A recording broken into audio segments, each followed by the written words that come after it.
청정지역 강화군 출신 윤재상 의원입니다. 본 의원은 오늘 강화군 폐교 코로나 집단 발생으로 인한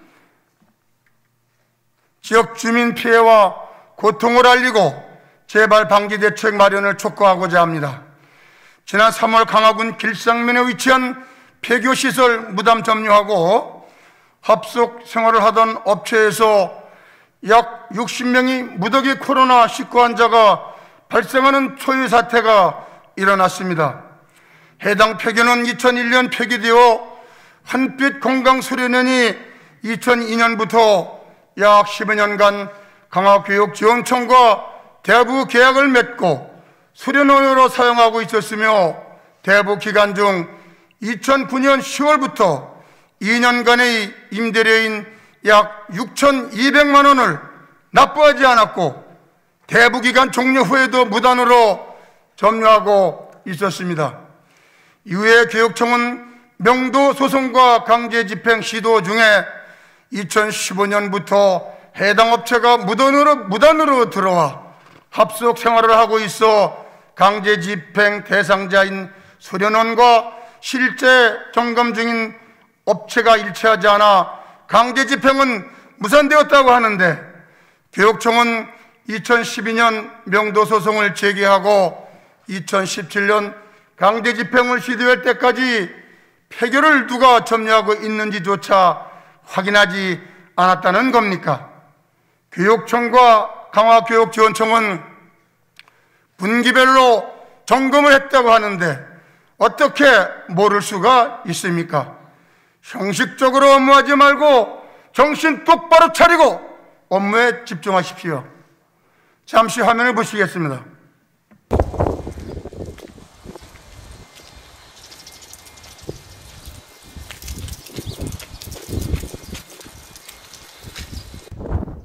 화면으로 보시는 곳이 무단으로 점유하고 합숙 생활을 하던 폐기로 지역 주민 등 외부인 출입을 막으려고 철조망까지 쳐져 있는 것을 볼 수 있습니다. 또한 해당 업체가 폐기에 들어오면서 지역 주민들과 크고 작은 마찰이 계속되었으며 급기야 인근 주민을 위협하는 행동으로 인해서 경찰이 출동하는 사건까지 있었습니다. 최근 방송을 통해서는 폐교에서 합숙 생활을 하던 사람들이 사이비 종교와 관련이 있다는 제보와 정황도 나왔습니다.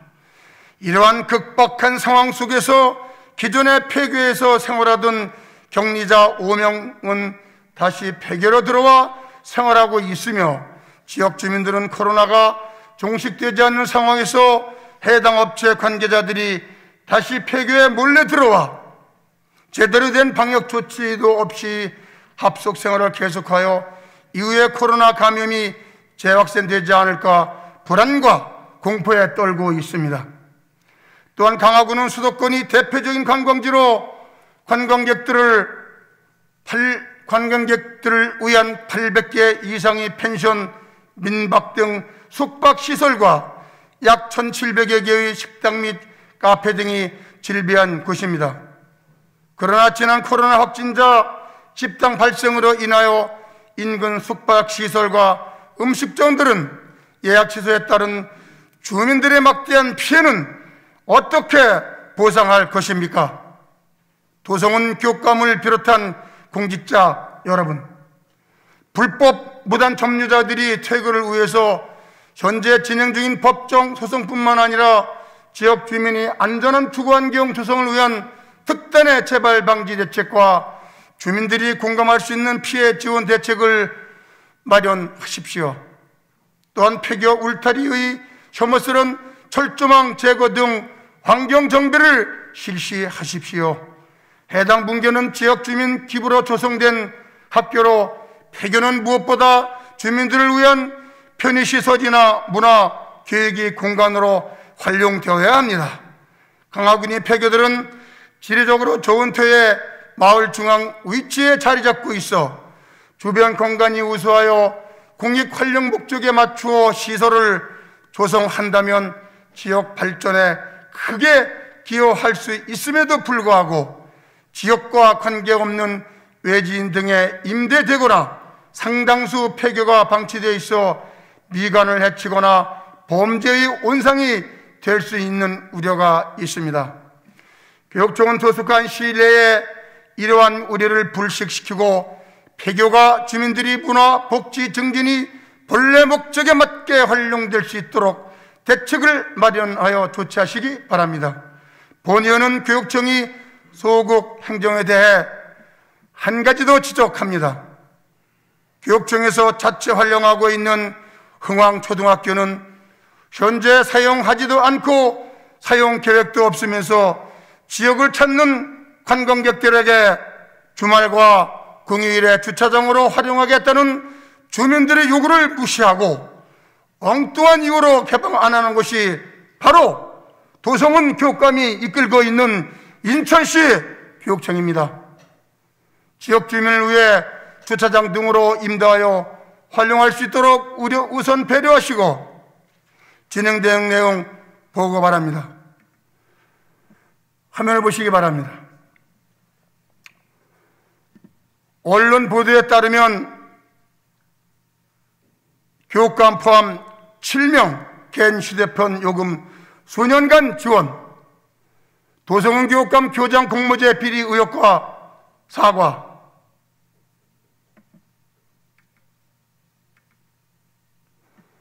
도성은 교육감 비서실 직원들 개인 정장 구입의 혈세 펑펑, 4월 교육감 평가 17개 시도 중 15등, 2월 교육감 평가 17개 시도 중 17등 최하위입니다. 또한 지난 2019년 12월에도 17개 시도 중 17등 최하를 했으며 2020년 10월에는 16등을 했습니다.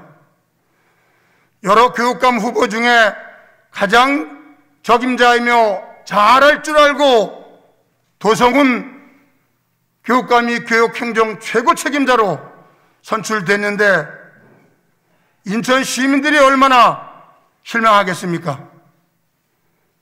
이게 말이나 되는 겁니까? 인천 시민의 한 사람으로서, 의원의 한 사람으로서 창피합니다. 이 모든 내용은 다음 시정 질의에 답변 받겠습니다. 마지막으로 인천시 집행부에 건의합니다. 지난 2월부터 코로나 치료병원 종사자 등을 시작으로 단계적으로 코로나 백신 접종을 실시하고 있습니다. 그런데 버스나 택시 등 대중교통 운전기사들은 불특정 다수의 승객들을 상대로 운행하면서 코로나 감염에 노출되어 있고 운전자가 코로나 확진이 될 경우 집단 감염이 우려되는 상황임에도 불구하고 백신 우선 접종 대상에서 제외되어 있습니다. 또한 대중교통 운전기사들 이외에도 생계를 위해서 부득이하게 불특정 다수의 사람들을 대면하면서 일을 해야 하는 직업군들이 있을 것입니다. 시 집행부에서는 정부 지체에만 의존할 것이 아니라 코로나 감염 위험에 노출되어 있는 직업군을 조사하고 백신 우선 접종 대상자에 포함시켜 접종을 실시함으로써 그 무엇보다 시민의 안전을 최우선으로 코로나 확산 방지를 위해 적극적 선제적 행동을 하시기 바랍니다. 진행되는 내용 의회 보고하시기 바랍니다. 경청하심에 감사합니다.